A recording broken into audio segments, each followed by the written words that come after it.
Hello guys, कैसे हैं आप लोग? आई होप आप लोग सब बढ़िया होंगे। तो डिस्कस करने जा रहे हैं क्या एक्टिव ट्रांसपोर्ट के बारे में। इंपॉर्टेंट लेक्चर है, आराम से देखना, जल्दी खत्म करते हैं इसको। ठीक है, चलो स्टार्ट करते हैं। तो एक्टिव ट्रांसपोर्ट क्या होता है, बात समझना।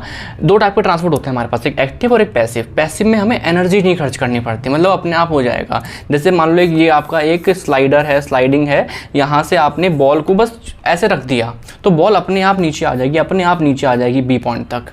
ठीक है, मतलब आपने कोई एनर्जी नहीं दी, वो अपने आप नीचे आ गई। ठीक है, बट अगर आप एक और स्लाइडर ऐसे मान लो बॉल को नीचे है और बॉल को ऊपर जाना है तो आपको एनर्जी देनी पड़ेगा, पुश देना पड़ेगा, आपको धक्का लगाना पड़ेगा, एनर्जी देनी पड़ रही है। तो एक्टिव ट्रांसपोर्ट और पैसिव ट्रांसपोर्ट जो मेन डिफरेंस एनर्जी का ही है कि ये पैसिव वाला बिना एनर्जी के हो जाता है और एक्टिव वाले में आपको एनर्जी देनी ही पड़ रही है, एनर्जी देनी ही पड़ रही है। ठीक है जी, चलो समझ में हमको आता है।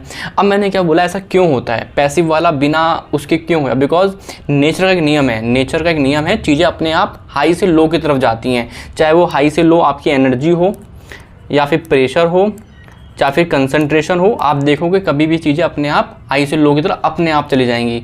जैसे एग्जांपल के तौर पे देखो, एनर्जी ए पॉइंट पे और एनर्जी एट बी पॉइंट, कहाँ पे ज़्यादा एनर्जी? आप सोचो, ए पॉइंट पे ज़्यादा क्या है, पोटेंशियल एनर्जी ज़्यादा है। तो आप समझ में आ गया, ए पॉइंट पे ज़्यादा एनर्जी है as compare to B point से। क्यों? हाइट से पोटेंशियल आती है, तो ए से बी तक जाने में कोई एनर्जी नहीं खर्च करनी पड़ेगी मुझे, है ना। हाई से लो अपने आप जाती है चीज़ें, लेकिन लो से हाई जाने में हमें एनर्जी खर्च करनी पड़ती है। तो इसको मैं रफ कर रहा हूँ, मुझे पता है आप लोगों को ये सब पता है, फिजिक्स पढ़ के आते हो आप सब कुछ ये।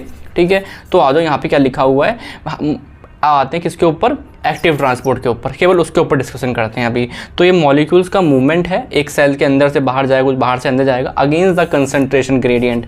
अगेंस्ट मतलब लो से हाई। देखो हाई से लो जाता तो अपने आप हो जाता, बट वो तो पैसिव होता है, वो तो पैसिव होता है, बट हमें लो से हाई भेजना है। जैसे मैं एग्जाम्पल तौर पर समझाऊँ, हमें पता है एक सेल है ये, हमें पता है एक सेल है ये, सोडियम की कंसनट्रेशन बाहर ज़्यादा होती है एज़ कम्पेयर टू सोडियम अंदर, है ना। तो सोडियम बाहर से अंदर तो अपने आप आएगा, because high concentration of sodium से लो कंसंट्रेशन, वो तो कोई दिक्कत नहीं, वो तो सिंपल है। बट अगर मुझे अंदर से सोडियम को बाहर भेजना है, मतलब लो कंसंट्रेशन ऑफ सोडियम से high concentration, that's a point. ये होता है आपका एक्टिव ट्रांसपोर्ट। यहाँ पे पैसा खर्च होगा जब आप लो से हाई की तरफ जा रहे हो। ठीक है जी, अब मेरी बात समझना, ऐसा करने के लिए कोई ना कोई हमें प्रोटीन पंप की रिक्वायर्ड होते हैं। मतलब जब आप लो से हाई फेंकते हो ना, तो आपको बाहर से एक कैरियर चाहिए, मतलब इस तरीके से एक प्रोटीन चाहिए, है ना, एक पंप चाहिए जो ये काम करेगा। और जिस वजह से वहाँ पे होता है सैचुरेशन आता है। मतलब कहने वाली बात इतनी सी है कि मान लो ये सोडियम अंदर है, ये सोडियम अंदर है और ये सोडियम बाहर है। ठीक है, बाहर ज़्यादा होते हैं, बाहर ज़्यादा होते हैं। और पंप फेंकने वाले मान लो कितने हैं, 1 2 3, 3 पंप हैं। ठीक है, और मुझे 6 सोडियम फेंकने हैं एक साथ बाहर, तो फेंक पाऊंगा? नहीं फेंक पाऊंगा, बिकॉज प्रोटीन ही उतने हैं। तो सैचुरेशन आ गया, तो एक टाइम पे हम 3 ही फेंक सकते हैं मान लिया, क्योंकि यहाँ पे कोई ना कोई फेंकने वाला है। अगर मान लो सिंपल पैसिव होता तो अपने आप जा रहे हैं, हमें रिक्वायर्ड ही नहीं है पंप का, तो सोडियम अपने आप ऐसे मूव कर रहे हैं, तो वहाँ पर सैचुरेशन नहीं आता, वहाँ पे सैचुरेशन नहीं आता। बट क्योंकि एक्टिव ट्रांसपोर्ट में पंप इन्वॉल्व होता है, प्रोटीन इन्वॉल्व होते हैं, चैनल्स इन्वॉल्व होते हैं, तो वहाँ पे वो, क्योंकि वो प्रोटीन जो है वो लिमिटेड अमाउंट में होंगे, तो वहाँ पे एक टाइम के बाद सैचुरेशन आएगा। ऐसा नहीं कितने भी सोडियम जा रहे हैं, नहीं, वो डिपेंड करेगा पंप के ऊपर। समझ में आ रहा है क्या? तो वहाँ पे सैचुरेशन वाली काइनेटिक्स फॉलो होती है। Energy must be provided, as we all know. हम क्या पढ़ रहे हैं, active transport. Active transport energy हमें देनी पड़ती है। एनर्जी देने के तरीके पे 2 टाइप के होते हैं आपके एक्टिव ट्रांसपोर्ट। एनर्जी देने के तरीके पे 2 टाइप के होते हैं आपके एक्टिव ट्रांसपोर्ट, एक प्राइमरी और एक सेकेंडरी। समझाऊँ आपको, समझ जाओगे। देखो एग्जाम्पल के तौर पे प्राइमरी मतलब क्या है कि जो एनर्जी यूज़ होगी वो पंप डायरेक्टली यूज़ कर लेगा। मतलब कहने वाली बात इतनी सी है, जैसे मान लो एक सेल है, ये मान लो सेल है ना, ये सेल के अंदर मतलब intra cellular fluid, extra cellular fluid. ठीक है, सेल के अंदर, सेल के बाहर। सेल के बाहर सोडियम बहुत होता है, हमें पता है सोडियम की कंसंट्रेशन बाहर बहुत ज़्यादा होती है एज़ कम्पेयर टू सोडियम की कंसंट्रेशन अंदर, अंदर थोड़ी सी होती है। ठीक है, अंदर थोड़ी है, बाहर ज़्यादा है। अब यहाँ पे मैंने बोला एक पंप होता है जिसका नाम होता है सोडियम पोटेशियम पंप होता है, ATPase है ना। तो इसका मैंने नाम बोला, ये क्या है, सोडियम पोटेशियम ATPase पंप है ये एक। तो ये क्या करेगा, ये क्या करेगा, बाहर से सोडियम को उठाएगा, अंदर सोडियम को उठाएगा, बाहर फेंकेगा, सोडियम को बाहर फेंकेगा और पोटेशियम को अंदर लाएगा, पोटेशियम को अंदर लाएगा, है ना। पोटेशियम अंदर ज़्यादा होते हैं और सोडियम बाहर ज़्यादा होते हैं। होना क्या चाहिए था, नॉर्मली क्या होता है पैसिव में, सोडियम अंदर आने चाहिए थे हाई से लो, बट ये पंप है उल्टा करेगा, लो सोडियम से इस तरफ भेज रहा है और पोटेशियम को अंदर ला रहा है, ठीक है। 3 सोडियम बाहर जा रहे हैं और 2 पोटेशियम अंदर जा रहे हैं, तो ये काम ये कर रहा है। लेकिन ये काम करने में डायरेक्टली यहीं पे ATP आएंगी, कलर चेंज करूँ, यहाँ पे ATP I and convert into ADP, है ना। ये फॉस्फेट निकला, वो जाके एनर्जी वाला काम कर देगा। तो मतलब मैंने क्या बोला, उस पंप ने डायरेक्टली ATP इस्तेमाल कर ली। उस पंप के पास खुद ही एक एंजाइम था जिसका नाम था ATPase। देखो नाम में आ रहा है ATPase, इसका मतलब ATP को हाइड्रोलिसिस कर सकते हैं, ठीक है। मतलब ATP में से एनर्जी निकाल सकते हैं ये पंप इटसेल्फ। समझ में आ रहा है क्या। तो ये कुछ पंप हो गए जो ये एग्जाम्पल है किसके, प्राइमरी एक्टिव ट्रांसपोर्ट के।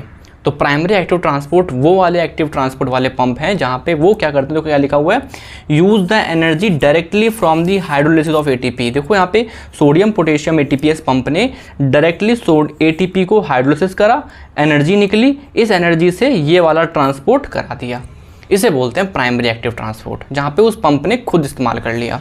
एक बार हम सेकेंडरी देखते हैं, देन हम कंपेयर करेंगे तो बेटर समझ में आएगा। आ जाओ सेकेंडरी में मैंने क्या बोला, एक एग्जाम्पल लेते हैं।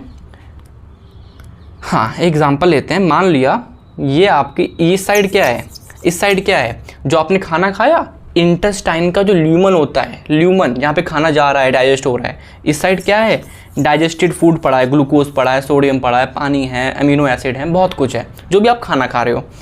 ये क्या है, वो सेल हो गया, है ना। ये क्या हुआ, इंटेस्टाइनल सेल हो गया, ये सेल हो गया, और ये क्या हुआ, ये ब्लड हो गया। तो खाना एब्जॉर्ब कराना है मुझे खाना एब्जॉर्ब कराना है। अब देखो क्या होगा, देखो मेरा सुनो, यहाँ पर है sodium ATPase pump, sodium potassium ATPase, ठीक है।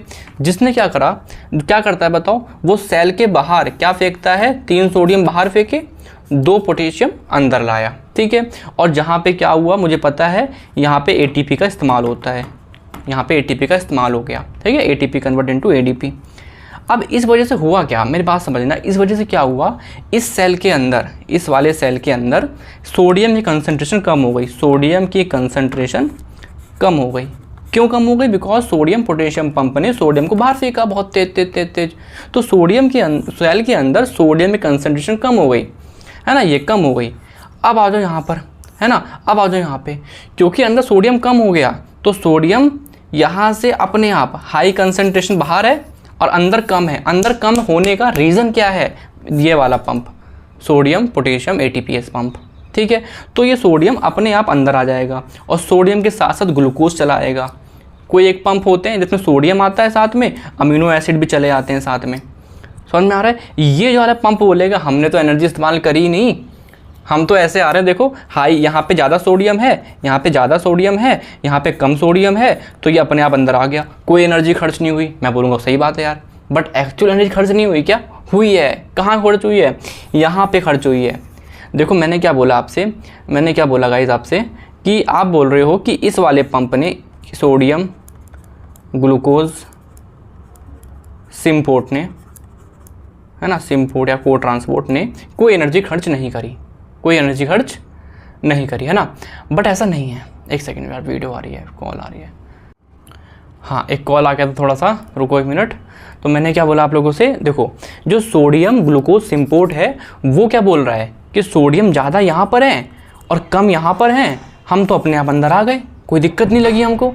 बट नहीं, इन्होंने एनर्जी खर्च नहीं करी, हाँ इन्होंने नहीं खर्च करी। बट ये जो कम सोडियम हुए हैं just because of this pump sodium potassium ATPase, और वहाँ पे एनर्जी खर्च हुई। तो ये वाला पंप सोडियम ग्लूकोज सिम्पोर्ट ये काम इसलिए ही कर पा रहा है because of sodium potassium ATPase ने काम किया है। तो आपको लग रहा है एनर्जी यहाँ खर्च नहीं हो रही इस वाले पंप में, यहाँ पे, बट ऐसा नहीं है, ठीक है। एक बार और बताऊँ, देखो मैंने क्या बोला, है ना, ये 1 सेकेंड, है ना, इसे रफ कर देता हूँ एक बार फिर से, फ्लो पकड़ना, जैसे जैसे पढ़ा रहा हूँ वैसे समझना, फ्लो समझना। देखो क्या हुआ, पहले काम किया सोडियम पोटेशियम पंप ने, है ना, उसने क्या करा, आपका 2 पोटेशियम अंदर लाए, सोडियम को बाहर फेंका, जब सोडियम को बाहर फेंका और इस पंप ने एनर्जी इस्तेमाल करी ये करने में, तो उस वजह से क्या हुआ, सोडियम अंदर कम हो गया। अंदर कम हो गया तो जो बाहर इंटेस्टाइनल ल्यूमल की साइड पे जो आपका जो सोडियम है वो यहाँ पे हाई कंसंट्रेशन से लो मूव कर रहा है, अलॉन्ग विद ग्लूकोज भी साथ में मूव कर जाएगा। तो इसने कोई एनर्जी डायरेक्टली यूज़ नहीं करी, इसने कोई एनर्जी यूज़ नहीं करी बिकॉज ये हाई से लो की तरफ जा रहा है। बट क्या ये पैसिव ट्रांसपोर्ट है? नहीं, बिकॉज इसे कराने के लिए हमें एनर्जी यहाँ पे खर्च करनी पड़ी, सोडियम पोटेशियम ने खर्च करी। That's why this is called secondary. Secondary मतलब क्या है, ये जो इनडायरेक्ट यूटिलाइजेशन ऑफ एनर्जी। यहाँ पे क्या होता था, प्राइमरी में एटीपी पंप इस्तेमाल कर रहा था, बट यहाँ वाले पंप कैसे हैं, एनर्जी कोई और इस्तेमाल करेगा और उसके कॉन्सिक्वेंसेस की वजह से वो पंप काम कर पाएगा। ठीक है जी, यही हुआ। देखो एनर्जी इसने खर्च करी और उसका जो रिजल्ट आया था उसकी वजह से ये वाला पंप काम कर पाया था। इसे बोलते हैं हम लोग क्या, इस सेकेंडरी एक्टिव ट्रांसपोर्ट के अंदर को ट्रांसपोर्ट। वाई को ट्रांसपोर्ट? बिकॉज सोडियम और ग्लूकोज यानी कि दोनों डायरेक्शन एक ही तरफ है ना, सिम्पोर्ट एक ही तरफ है, को ट्रांसपोर्ट।